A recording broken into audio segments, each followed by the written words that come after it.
আসসালামু আলাইকুম। আরব আমিরাত প্রবাসী ভাইগণ, আশা করি আপনার প্রত্যেকে ভালো আছেন। আরব আমিরাতে প্রবাসীদের ভিসা নিয়ে বড় দুঃসংবাদ। পাসপোর্ট অধিদপ্তরে প্রিন্টার অকেজ, হুমকির মুখে প্রবাসীরা। চলুন খবরে বিস্তারিত জেনে নেওয়া যাক। ঢাকার পাসপোর্ট অধিদপ্তরে প্রিন্টার নষ্ট হওয়ার ফলে মধ্যপ্রাচ্যে বসবাসরত হাজার হাজার প্রবাসী বাংলাদেশি এক গভীর সংকটের মুখে পড়েছে। সময় মতো পাসপোর্ট না পাওয়ার কারণে তাদের অনেকের ভিসা নবায়ন করার সময় পার হয়ে গিয়েছে, আবার অনেকের ভিসার মেয়াদ শেষ হওয়ার আগে পাসপোর্ট হাতে আসবে কিনা তা নিয়ে গভীর উদ্বেগ রয়েছে। এই সমস্যাটি আরও জটিল হয়ে উঠেছে, কারণ অনেক প্রবাসী 6 মাস আগে পাসপোর্ট নবায়নের জন্য আবেদন করেছিল, কিন্তু এখন পর্যন্ত তাদের হাতে পাসপোর্ট পৌঁছায়নি। প্রিটোরিয়াল বাংলাদেশ দূতাবাসে এই তথ্য জানানো হয়েছে, আর এরপর থেকেই আমাদের প্রবাসীদের মধ্যে চরম হতাশা বিরাজ করছে। তারা আশঙ্কা করছে এই সমস্যা দীর্ঘস্থায়ী হলে আমাদের প্রবাসীদের ভিসা কার্যক্রম ব্যাহত হতে পারে। এদিকে প্রবাসীদের বর্তমানে ভিসা নবায়নে গুরুতর সমস্যার সম্মুখীন হচ্ছে। অনেকে সময়ের মধ্যে ভিসা নবায়ন করতে না পারায় দীর্ঘ জটিলতার সম্মুখীন হচ্ছে। অনেক প্রবাসী ভিসার মেয়াদ শেষ হয়ে গেলেও নতুন পাসপোর্ট এখনো হাতে পায়নি, আর এর ফলে প্রবাসীরা বিপদে পড়বে। জানা গিয়েছে গত 3 বছরে ভিসা প্রক্রিয়ার জটিলতার কারণে অনেক বাংলাদেশি প্রবাসী বিদেশে আটকা পড়েছে। একটিমাত্র মেশিনের ত্রুটির কারণে হাজার হাজার মানুষের জীবন ও ভবিষ্যৎ বিপন্ন হওয়ার আশঙ্কা সৃষ্টি হয়েছে। প্রবাসীরা এই পরিস্থিতিতে গভীরভাবে ক্ষুব্ধ এবং সরকারের দৃষ্টি আকর্ষণ করছে।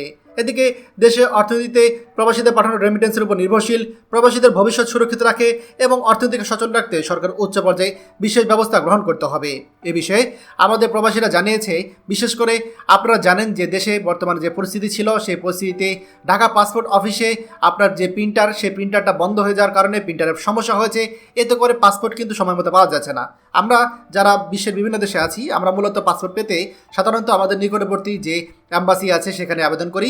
পরবর্তীতে সেই অ্যাম্বাসি আবেদনটা গ্রহণ করে ঢাকাতে পাঠায়। ঢাকাতে পাসপোর্টগুলো প্রিন্ট হয়, প্রিন্ট হওয়ার পর আবার সেগুলো অ্যাম্বাসিতে আসে।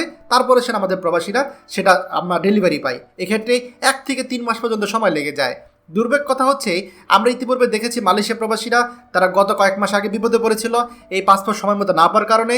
এখন দক্ষিণ আফ্রিকার প্রবাসীরা বিপদে পড়তেছে, এবং খুবই সামনে আমাদের যারা সংযুক্ত আরব আমিরাতে প্রবাসী আছে তারাও বিপদে পড়বে, কারণ আগামী সেপ্টেম্বর মাস থেকে সংযুক্ত আরব আমিরাতে আমাদের প্রবাসীদের জন্য বৈধতার সুযোগ রয়েছে।